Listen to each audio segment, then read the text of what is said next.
Hello, I'm Scott Thompson and welcome to After 10. South Korea is currently a non-permanent member of the United Nations Security Council.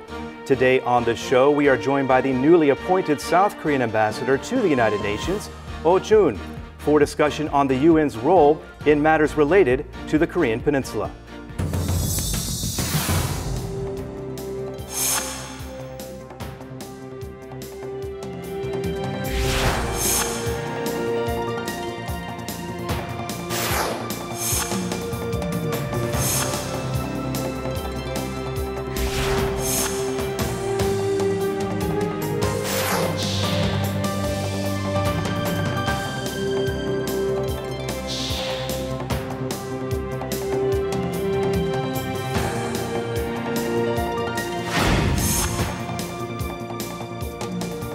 Mr. Ambassador, thank you very much for being on the show. Congratulations on your new appointment. Thank you very much, Scott. Great to be here.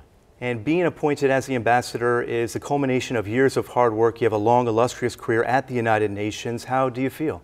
Well, I feel really privileged, I should say, I think. I've been posted in New York in the UN mission a few times before. But this is a very important time, I think, for both for the United Nations and for my country, Republic of Korea, not least because we are sitting on the Security Council and we also have a Korean national as Chief of United Nations, Mr. Ban Ki-moon. And being an ambassador to the United Nations is a unique experience, different from being an ambassador to any particular country. How then is it different being an ambassador to the United Nations? Well, during the last 3 years, I was a Korean ambassador in Singapore.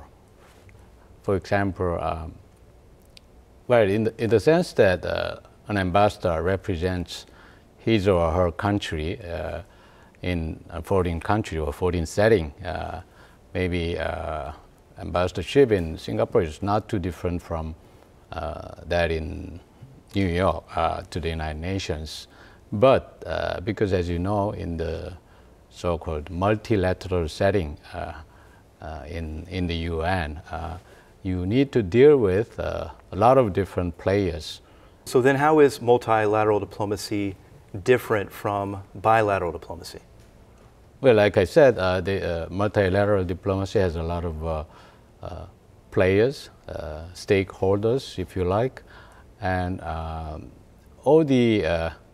most of the diplomacy is conducted in the form of a conference, a meeting. But of course, we have a lot of bilateral contacts on the margin of conferences. And well, there are similarities and differences between them, I think. And some unique challenges, I would assume, as well. That's very true. Because you need to work with other countries, and many of them actually. There are currently 192 members in the United Nations. So you need to work with all the other countries, meaning 191 countries, whether they are big or small. They are all equal participants in the UN meetings and the UN efforts. So that sometimes makes it more difficult to play in a multilateral setting compared to bilateral setting. And you are about to take your post as the South Korean ambassador to the United Nations. What issues do you plan on focusing on during your time as ambassador? A lot of my time will be spent on the Security Council. But of course, as you know, there are a lot of other issues in the UN. And the so-called 3 pillars of the United Nations, peace, development, and human rights. These are all important issues, and they all have great deal of relevance to the situation on the Korean Peninsula right now, especially with North Korea being subject to United Nations sanctions for their development of weapons of mass destruction, and also in other areas like development and human rights. North Korea is now becoming an important subject to be dealt with by the United Nations. A great deal of my time will be devoted to contributing to the efforts to resolve issues on the Korean Peninsula as well. And regarding that North Korea issue, is there a channel of communication between the North and South Korean missions at the United Nations? Well, because North Korea also has a mission in New York, and they always also participate in the UN meetings. So we run into each other. And when I was there 6 years ago as a deputy ambassador, I met a North Korean counterpart quite frequently in meetings. Also, sometimes when we had the issues, we made an appointment and met at the UN lobby to discuss issues of mutual concern. We've seen extraordinary progress in inter-Korean relations in recent months, the resumption of operations at the Gaesong Industrial Complex, resumption of reunions for families separated by the Korean War. However, the Mount Kumgang issue remains a bit trickier of an issue. The tourism project is said to have violated UN sanctions. Can you explain the problems surrounding the current situation there with the Mount Kumgang resort? Well, the UN sanctions against North Korea, you mentioned, these sanctions are basically designed to stop the development of weapons of mass destruction by North Korea, such as nuclear weapons. So all the measures contained in the sanctions they have to do with weapons development. So I think because whether it's Kumgangsan project or Kaesong Industrial Park, we have economic activities vis-a-vis North Korea, and because the South Korean players pay their cost to North Korea, fund money flows into North Korea. But these sanctions do not totally ban any flow of money to North Korea. They are only preventing the flow of money into North Korea that can contribute to their weapons development. So in my opinion, well, this should be, if it's raised, this should be decided by the Sanctions Committee in the UN. But I never heard that either Kumgangsan or any other project we are doing with North Korea might be in violation of UN sanctions. You also have a great interest in North Korea human rights issues. As ambassador to the UN, how do you plan on addressing that issue there?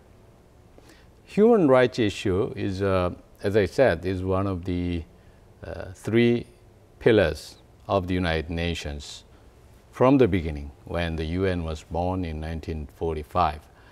But in the earlier years, among the three main areas, peace and security, maintenance of peace and security, received more attention from the international community, because, not least because, of course, peace and security are very important for the well-being of human beings. But these days, I think these years, more and more attention is paid to the other two issues as well, development and human rights, especially with, for example, the so-called the Arab Spring.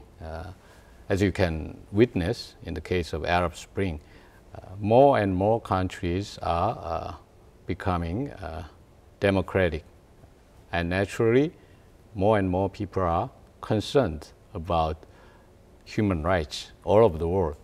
And the UN's role and UN's activities in this area, especially during Mr. Ban Ki-moon's term for the last 7 years, I think greater attention is now being paid to human rights. So North Korea is one of the several countries where the human rights situation is not good. So a lot of countries, a lot of international organizations are paying attention to this issue, and they urge North Korea to improve their human rights situation. So we will certainly join these efforts, and we will do our part. I guess the main question, though, is how can the UN actively intervene in the human rights issue to make sure that changes are being made? That's the tough question. That's true. Well, for one thing, you have the biggest UN organization dealing with human rights, which is Human Rights Council, based in Geneva, but also in New York. There are committees like Third Committee that deals with social and human rights issues, and a lot of human rights related activities by the UN are taking place both in New York and Geneva. And particularly for North Korean human rights issue, they already have what is called special rapporteur on North Korean human rights situation, as well as the newly inaugurated committee to investigate into the case of North Korean human rights violation. And this committee started their work very recently. So we are all waiting for its report. And through such efforts, and also a great deal of peer pressure from UN member states, member countries, we all hope that the human rights situation in North Korea will improve. And regarding the human rights issue, the UN seems to have an interest in addressing Japan forcing women into sexual slavery during World War II.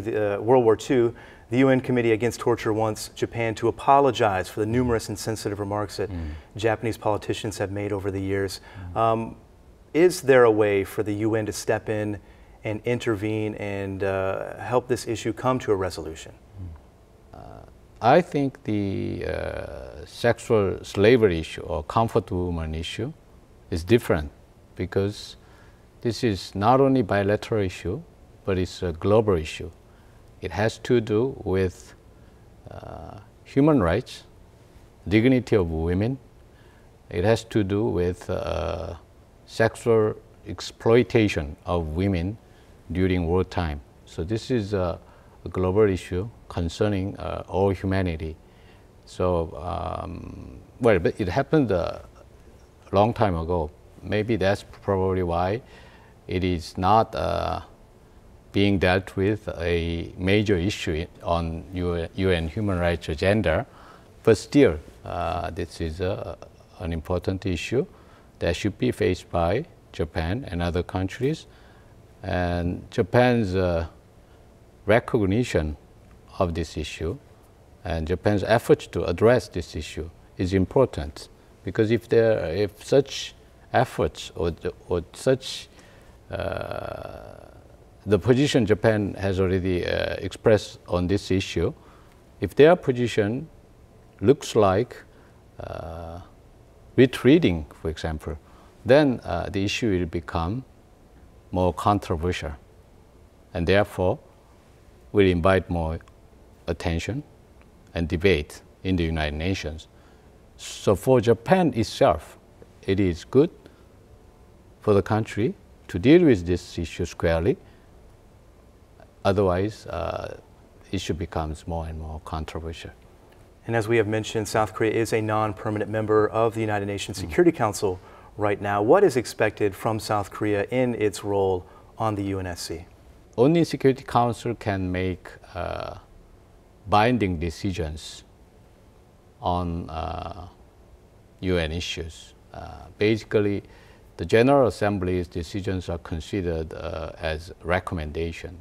But by being a UN member, any country, by being a UN member, they agree to accept and abide by decisions made by the Security Council. So that's a very important privilege of the Council. The founders of the United Nations gave this privilege to the Security Council because they believed, based on their lessons learned from the two world wars in the 20th century, they believed that the maintenance of peace and security is the most important thing for all humanity. Well, after that, we have many other areas that are receiving more attention, but still, peace and security are an important business. And there are only 15 members on the Security Council. So as one of these 15, South Korea is doing our best to contribute to the work of the Council. UN Secretary General Ban Ki-moon has stated that he would actively support President Park Geun-hye's vision for a DMZ World Peace Park. What kind of support can the UN give for this particular project? Well, DMZ International Peace Park, I think is a great idea that can symbolize the aspirations of both South and North Koreans to achieve greater peace on the Korean Peninsula and greater reconciliation between the two parts of the peninsula. And because DMZ for a long time has been a symbol of division and conflict. So if we can turn this symbol of conflict into a symbol of reconciliation, I think that gives out great signal to the whole world. So I think in that sense, Secretary General Ban Ki-moon also agreed to President Park Geun-hye on the need to work on this new idea. And I understand Mr. Ban promised that the UN will provide every effort. And once the two Koreas agree on pursuing this project, I'm pretty sure that the United Nations will be an important player too. This year marks the 60th anniversary since the end of the Korean War. Starting this year, the Park Geun-hye administration stated that the day of the Armistice Agreement, July 27th, would be observed as UN Veterans Day. What is the significance of that gesture from the Korean government? Well, the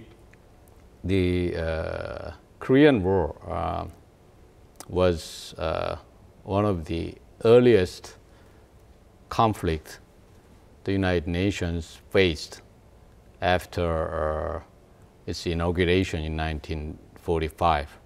The war took place only 5 years after the creation of this world body. So it had a lot of symbolic importance to the United Nations in the sense that UN member states united to deal with an aggression in what is often called collective security. So in that sense, UN forces fighting in the Korean War should be remembered and commemorated. I think that's what President Park suggested when she suggested UN Veterans Day. You will obviously be representing South Korea at the United Nations. How do you plan to represent the Park Geun-hye administration's foreign policy agenda in your new post? Well, if you look at the four policy priority areas announced by the Park Geun-hye government, all of them have great relevance to the work of the UN. The UN is putting more and more efforts into bettering people's well-being, making people happier. That's one of the important issues, and that's why UN is dealing with all these social issues like human rights, climate change, refugee issues. All these issues have to do with the international efforts to make people happier. So it is very much in line with what Park Geun-hye government thinks as its priority. And also the foundation, building foundation for unification is important, and DMZ International Park is one of the good idea, and also there are, as you know, ongoing projects and cooperation between the two Koreas, the resumption of Kaesong Industrial Park. All these efforts, I think, all go well in such efforts, such process.